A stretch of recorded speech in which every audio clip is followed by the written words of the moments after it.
கரூர் சம்பவத்திற்கு பிறகு இன்றும் ஒரு மரணம் தாவிகா நிகழ்ச்சியில கரூர் சம்பவத்துல இருந்து பாடம் கத்திருக்காங்களா அப்படின்னா பாடம் கத்திருக்காங்க. என்ன பாடம் கத்திருக்காங்க அப்படின்னா, சேரை போட்டா சேரையெல்லாம் உடைச்சிட்டு போயிடுறாங்க. நம்ம லட்சக்கணக்கில் பே பண்ண வேண்டியதா இருக்கு. அதனால என்ன பண்ணுவோம்னா, சேரை போடவேனா, சேதாரம் ஆயிடும். சேதாரம் ஆனா நம்ம பில்ல பே பண்ணோம். அதனால சேர் போடாதீங்க, வந்தாங்களா நின்னாங்களா வெயில்ல மயங்கி விழுந்தாங்களா போயிட்டே இருக்கட்டும் அப்படின்னு சொல்லி ஒரு பாடத்தை கத்திருக்காங்க. இடையில பேண்ட் ஷர்ட் காப்பி அடிக்கிறாங்கன்னு சொல்லிட்டு தாவைக்கால பேசிட்டு இருந்தாங்க. ஆக்சுவலி அது சந்திரபாபு நாயுடு ஆகட்டும், அன்புமணி பாமகனுடைய தற்போதைய தலைவராக இருக்கக்கூடிய அன்புமணி ராமதாஸ் ஆகட்டும், இவங்கெல்லாம் முன்னோடிகள். அதுக்கு அரசியல்லாம் வேஷ்டி கர வேஷ்டி கட்டினாதான் அரசியல்வாதின்னு ஒரு இருந்துச்சு. ஆனா இன்னைக்கு பேண்ட் ஷர்ட் அந்த அதையெல்லாம் மாத்தினது நம்ம தமிழ்நாட்டுல பார்த்தா அதுக்கு முன்னோடி அப்படின்னா அன்புமணி ராமதாஸ் அவர்களை சொல்லலாம். அதுக்கு பிறகு ஸ்டாலின் அவர்கள், தற்போது முதலமைச்சராக இருக்கக்கூடிய ஸ்டாலின், அவருடைய மகனான துணை முதலமைச்சர் உதயநிதி ஸ்டாலின், அவர் வரும்போதே இப்படி பேண்ட் ஷர்ட்ல தான் அரசியல் பண்ணாரு. அவர் வேஷ்டி சட்டை கட்டி ஒரு போட்டோவோ ஒரு இதுவோ கூட நான்லாம் பார்த்ததில்ல, நீங்களும் பாத்துருக்க மாட்டீங்க. அப்போ அதற்கு பிறகுதான் விஜய் வந்தாரு அரசியலுக்கு. அப்புறம் என்ன விஜய் பார்த்து காப்பி அடிக்கிறது? ரொம்ப சில்லித்தனமான வாதமா இருக்கிறதா தான் நான் பாக்குறேன். இதெல்லாம் தேவையற்ற மக்கள் நேரத்தை வீணடிக்கிற ஒரு தான் நான் பாக்குறேன் இத. அதுக்கப்புறமா நிறைய விஷயங்களை பேசிருக்காரு. மெயினான விஷயம் என்னன்னா, கரூர் சம்பவத்தை பத்தி பிறகு பேசுவேன்னு மேடையில சொன்னாரு. நான் அவர் பேசுற வரைக்கும் பேசிட்டு இருப்பேன். இன்னைக்கும் கரூர் சம்பவத்தை பத்தி பேசல. இன்றும் ஒரு கரூர் சம்பவம் தொடர்ந்து இருக்கு. 37 வயதான சூரஜ் என்ற இளைஞர் வடமாநில இளைஞர் இந்த நிகழ்வுக்கு போன இளைஞர் அங்கேயே உயிரிழந்திருக்காரு. அவருக்கு பிக்ஸ் வந்துச்சுன்னு சொல்றாங்க. அவர் உடம்பு டீஹைட்ரேட் ஆயிடுச்சுன்னு சொல்லியிருக்காங்க. இன்னைக்கு ஒரு மஞ்ச பையில கொடுத்தாங்க, லைக் தண்ணி பாட்டில் பிஸ்கெட் மாதிரி எல்லாம் ஏதோ கொடுத்தாங்க. அப்ப இது யாரை பார்த்து காப்பி அடிச்சீங்க அப்படின்னு கேட்கணும் இல்லையா? யாரை பார்த்து காப்பி அடிச்சிருப்பாங்கன்னு உங்களுக்கே தெரியும் இல்லையா? அட்லீஸ்ட் காப்பி அடிச்சாவது பண்ணாங்களே, நல்லது பண்ணா நல்லதுதான். உங்க நிகழ்ச்சிக்கு வரவங்க பத்திரமா வீடு போய் சேர்ந்தா, வெயில்ல சுணங்கி போய் விழாம அவங்களை 3-4 மணி நேரம் 5 மணி நேரம் நீங்க நிக்க வைக்கும் போது அவங்களுக்கான அந்த சும்மா ஒரு பிஸ்கெட் ஒரு வாட்டர் பாட்டில் கொடுத்து அவங்கள இதுவா வச்சுக்கிறது ரொம்ப நல்ல விஷயம் தான். அது யாரை பார்த்து காப்பி அடிச்சாலும் மகிழ்ச்சி தான், பண்ணிட்டு போகணும். இதெல்லாம் ஆரம்பத்திலே ஒரு நிகழ்ச்சி சரி, அடுத்த நிகழ்ச்சியிலே பண்ணிருக்கலாம். ஏன் இவ்வளவு கோவம் வருது அப்படின்னா, விஜயனுடைய மக்கள் சந்திப்பு இது முதல் முறை கிடையாது. எவ்வளவோ நடந்திருக்கு. எல்லாத்துலயும் மயக்கம் போட்டு விழுந்திருக்காங்க, ஐசியூல இருந்திருக்காங்க. கரூர் சம்பவத்திற்கு முன்னாடி நாமக்கல்லையே எனக்கு தெரிஞ்சு 5 பேரோ 7 பேரோ ஐசியூல இருந்தாங்க. அதை முடிச்சுட்டு தான் அதுக்கப்புறமா வராங்க. அப்போ நம்ம போற எல்லா மக்கள் சந்திப்புலயும் இது தொடருதே. அப்ப அவங்க அந்த மாதிரி மயக்கம் அடிச்சு விழுகாம இருக்கிறதுக்கு என்ன பண்ணணும்? தண்ணி கொடுக்கணும், தேவையான ஏதாவது கொடுக்கணும், உணவு கொடுக்கணும். முதல்ல அந்த கிரௌட வழி நடத்தணும். வழி நடத்துறதுக்கு நம்ம தொண்டர் படை உனக்கு தேவை அப்படிங்கறதெல்லாம் ஏன் அவங்க யோசிக்கவே இல்லைங்கிறதுக்காக தான் நமக்கு இவ்வளவு கோபம் வருது. சரி, இது அவங்க கிட்ட பேசி வேஸ்ட் அப்படிங்கறதுனால நம்ம இதை விட்டுடுவோம். அடுத்த சேலத்துக்கு வந்தோம் அப்படின்னா நிறைய விஷயங்கள் பேசினாங்க. இந்த 5000 ரூபாய் வாங்கிக்கோங்க, என்னாலதான் உங்களுக்கு 5000 ரூபாய் கிடைக்குது அப்படின்னு சொல்லி, அதாவது அவங்க கஜானா காலி, திட்டங்களை செயல்படுத்த முடியல, கொடுத்த வாக்குறுதிகள்ல இன்னும் சிலது நிறைவேற்றாம இருக்காங்க அப்படின்ற விஷயங்களை எல்லாம் சுமந்து கொண்டே முடிஞ்ச வரைக்கும் திட்டங்களை செயல்படுத்தி கொண்டிருக்கக்கூடிய ஒரு ஆட்சி நடைபெறுது. அந்த ஆட்சியில வாக்குறுதி கொடுத்துட்டோமே, 23 மாசம் நீங்க ஏன் கொடுக்கல, அதையெல்லாம் சேர்த்து கொடுங்க அப்படின்னா எதிர்கட்சிகள் பேசிட்டு இருக்காங்க. ஆனா இதை கொடுக்கறதுக்கே அவங்க திக்கு திணறி வாக்குறுதி கொடுத்துட்டாங்களே, நிறைவேற்றிட்டு இருக்காங்க. அந்த இதுல என்னாலதான் உங்களுக்கு கிடைக்குது, வாங்கிக்கோங்க, காசை வாங்கிக்கோங்க, வாங்கிட்டு ஓட்ட விசிலுக்கு போடுங்க அப்படின்னு சொல்றது ஒரு அரசியல் கட்சி தலைவனுடைய என்ன நேர்மை அப்படிங்கிறது நமக்கு புரியல. காசு வாங்குவது மக்கள் தவறு, காசு வாங்கிட்டு ஓட்டு போடக்கூடாது, அது வேற. இது திட்டங்கள். இது இன்னைக்கு தேர்தல் அறிவிக்க போறாங்க இன்னொரு வாரத்துல. இன்னைக்கு இந்த திட்டத்தை ஓபன் படத்துல பீகார்ல தேர்தல் அறிவிப்பு வந்த பிறகு அக்கௌண்ட்ல கிரெடிட் ஆச்சு 10,000 ரூபாய். அதுவும் பெண்களுக்கு தொழில் தொடங்குவதற்குன்னு சொல்லிட்டு, ஒரு குடும்பத்துல ஒரு பெண்ணுக்கு சொல்லிட்டு அந்த குடும்பத்தில் இருக்கக்கூடிய எல்லா பெண்களுக்கும் வந்துச்சு. உச்சபட்சம் என்னன்னா ஆண்களுக்கும் வந்துச்சு. எலெக்ஷன் ஓட்டுப்பதிவு முடிஞ்ச பின்னாடி போய் ஆண்கள் கிட்ட திரும்ப கொடுங்க அந்த காசை கேட்ட உடனே அவங்க தெரிச்சு ஓடுறாங்க. ஏன்னா பீகார் அவ்வளவு வறுமையில இருக்காங்க. சப்பாத்தி உருண்டை தின்னுக்கிட்டு சப்பாத்தி போடுறதுக்கு என்ன தேவை? சப்பாத்தி கூட போட்டு சாப்பிடாம சப்பாத்தி உருண்டை சாப்பிட்டு இருக்கிற கோதுமை உருண்டை சாப்பிட்டு இருக்க அவங்க கிட்ட போய் கொடுத்த 10,000 திரும்ப கேட்டா யார் தருவாங்க? சோ அந்த மாதிரி பண்ண பாஜகவை நோக்கி அன்னைக்கு எதுவும் கேட்கல. இப்படி இருந்தாரு, வாயை மூட்டு பேஸ்டர் ஓட்டின மாதிரி இருந்தாரு விஜய் அவர்கள். இன்னைக்கு ஓகே, இன்னைக்கு காலையில இன்னைக்கு காலையில கிரெடிட் ஆகுது, மக்கள் அங்கங்க வந்து செய்திகள்ல பேசுறாங்க, அவங்களுடைய கருத்துக்களை பகிர்றாங்க. பார்த்தோன்னே எங்கடா நம்மளே பெண்கள் ஓட்ட வச்சுதான் வந்து பேசிக்கிட்டு இருக்கோம். 30, 42, 50 வரைக்கும் போயிட்டோம். பெண்கள் ஓட்ட ஒரே அடியா போயிரும் போல இருக்கு அப்படின்னு சொல்லி களத்துல திடீர்னு குதிச்சுட்டாரு. ஏன்னா வந்து திருப்பரங்குன்றம் விஷயம் நடந்துச்சு, கவின் ஆணவ படுகொலை நடந்துச்சு. இவர் வந்து அந்த அஜித்குமார் காவல் நிலைய மரணத்திற்கு பிறகு எவ்வளவோ விஷயங்கள் நடந்துருச்சு. நாடாளுமன்றத்துல ராகுல் காந்தி அப்படி கத்திக்கிட்டு இருக்காரு. அப்ப நீங்க இந்தியால தானே வாழ்றீங்க, இந்தியா பேன் இந்தியா படம் எடுக்கிறீங்க, 250 கோடி சம்பளம் வாங்குறீங்க. அப்போ வந்து போற மாநிலங்கள் எல்லாம் ஏன் ரசிகர்கள் பாருங்க விஜய் பார்க்க எப்படி குவியறாங்க அப்படின்னு நீங்களே வீடியோ எடுத்து போடுறீங்க, செல்ஃபி வீடியோ எடுக்கிறீங்க. அப்ப நீங்க இந்திய பிரஜை கிடையாதா? தமிழ்நாட்டுல மட்டும்தான் தமிழ்நாட்டு பிரச்சனை மட்டும்தான் பேசுவேன் அப்படின்னா நீங்க வந்து இந்திய பிரஜை கிடையாதா? அப்புறம் தேசிய கட்சியோட கூட்டணி வைக்கிறதுக்கு எதுக்கு சைட்ல பேசிக்கிட்டு இருக்கீங்க? அதெல்லாம் கேள்வி இருக்குது இல்லையா? அப்போ இந்தியாக்குள்ளதான் தமிழ்நாடு இருக்கு. இந்தியாவுக்கு ஒரு ஆபத்துனா அது தமிழ்நாடுக்கும் தான் வரும். இந்தியாவே கொண்டே அடக்க வைக்கிறாங்க. விவசாயத்தை மொத்தமா தூக்கி வந்து அமெரிக்காவுக்கு கொடுத்தா இங்க விவசாயம் செழிப்பாக இருக்கக்கூடிய விவசாயம் பட்டு போவதற்கான எல்லா விஷயத்தையும் அமெரிக்கா கையில் எடுக்கும். அமெரிக்காவில தயாராகக்கூடிய விவசாய பொருட்களை அதை டின்ல அடைச்சு வைக்கிற பொருட்களை நம்ம கிட்ட விற்கணும் அப்படின்னு அக்ரிமெண்ட் போட்டிருக்காங்க. அப்போ நம்ம கிட்ட இருக்கக்கூடிய பசுமையான விவசாயத்தை அழிக்கிறதுக்கு தான் அமெரிக்கா பிளான் பண்ணும். அப்ப எல்லாத்துக்கும் ஒப்பந்தம் போட்டுக்கிட்டு கையெழுத்து போட்டு வந்திருக்காங்கன்னா அதை பத்தி ஒரு கருத்து இருக்கா விஜய்க்கு? அப்ப விவசாயத்தை பத்தி, விவசாய அழிவை பத்தி கருத்தே இல்ல அப்படின்னா நீங்க என்ன அரசியல் கட்சி தலைவர்? ஓகேவா? எப்ஸ்டீன் ஃபைல்ஸ்ல நம்ம பிரைம் மினிஸ்டருடைய போட்டோ வந்திருக்கு. என்ன பதில், என்ன கருத்து, என்ன பீகார பத்தி பேசுற, இத பத்தியுமா பேச மாட்டீங்க?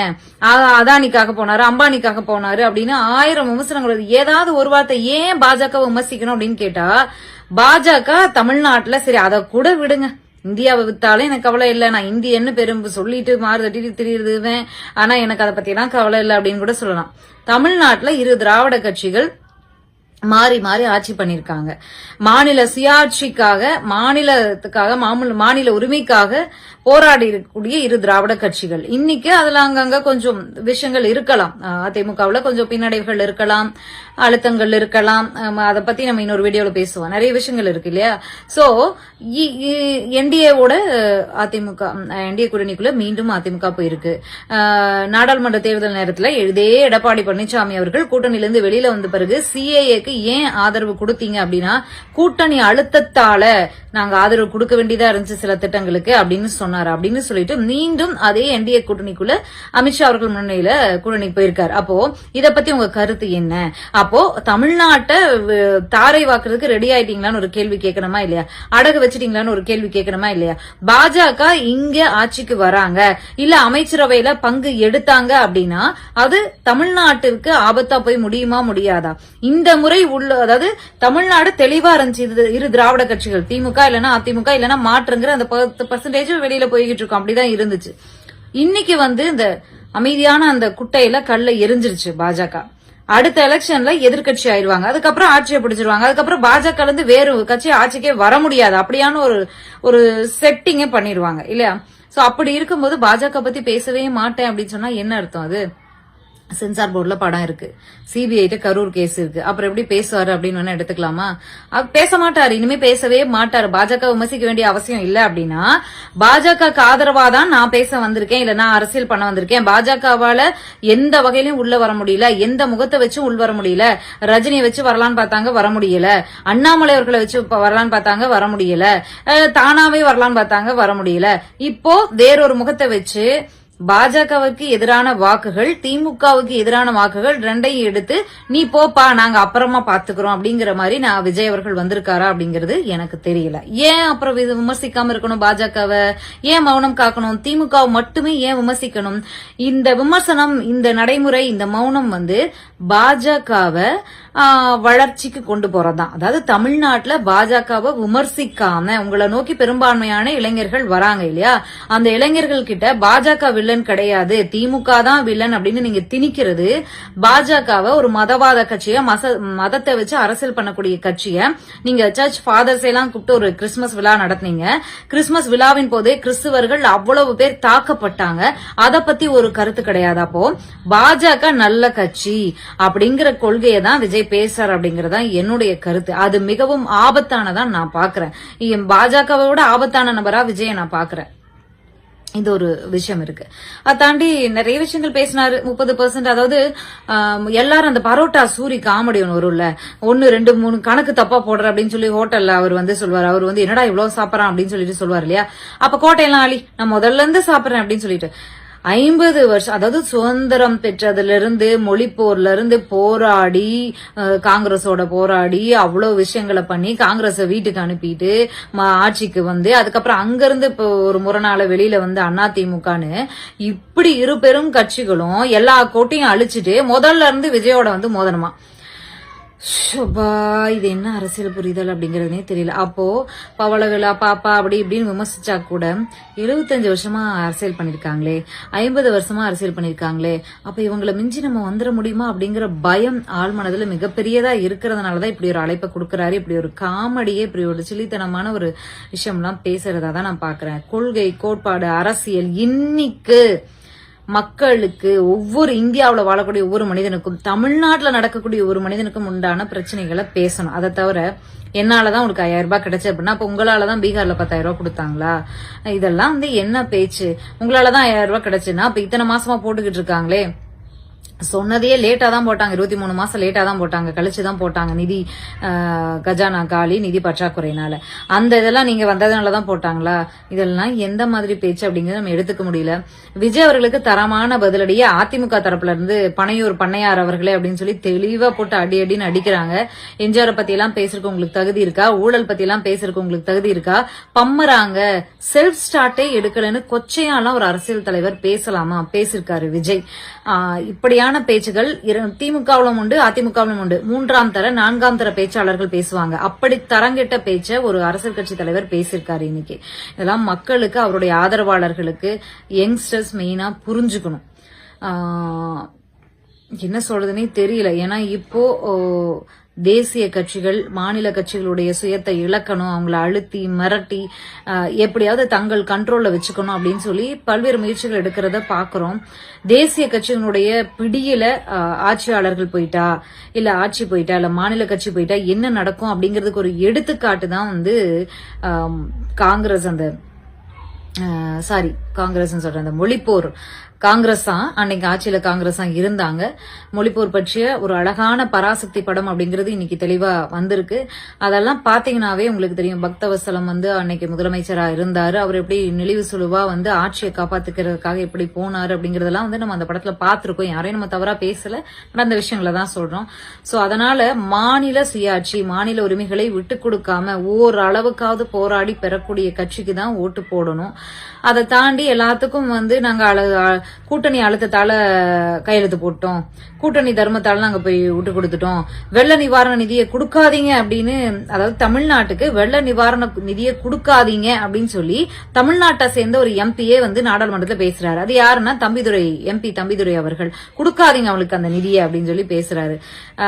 இந்த மாதிரிதான் அதிமுக இன்னைக்கு நிலைமை இருக்கு. சோ அதனால பாத்துக்கோங்க, வேட்பாளர்களே அறிவிக்க முடியல, யாருக்கு எந்த தொகுதின்னு ஒதுக்க முடியாத சூழல்ல தான் அதிமுக தவிக்கிறதா பல்வேறு விஷயங்கள் வருது.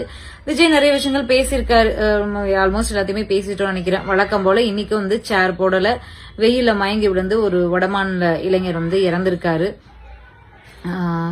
என்ன பண்ண போறாங்கன்னு பொறுத்திருந்து பார்க்கலாம். ஸ்டாலின் பயந்துட்டாரு, புலம்புறாரு, அப்படி இப்படின்லாம் நிறைய பேசியிருக்காரு.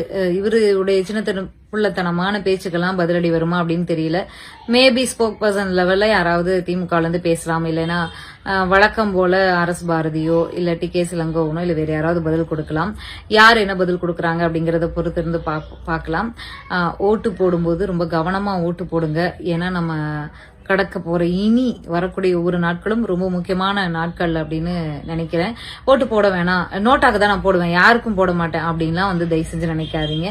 தெளிவா உங்க பகுதியில எந்த கட்சி நிக்குது, யாரு வேட்பாளர், அவங்க வந்தா என்ன பண்ணுவாங்க அப்படிங்கறதெல்லாம் பார்த்து ஓட்டு போடுங்க.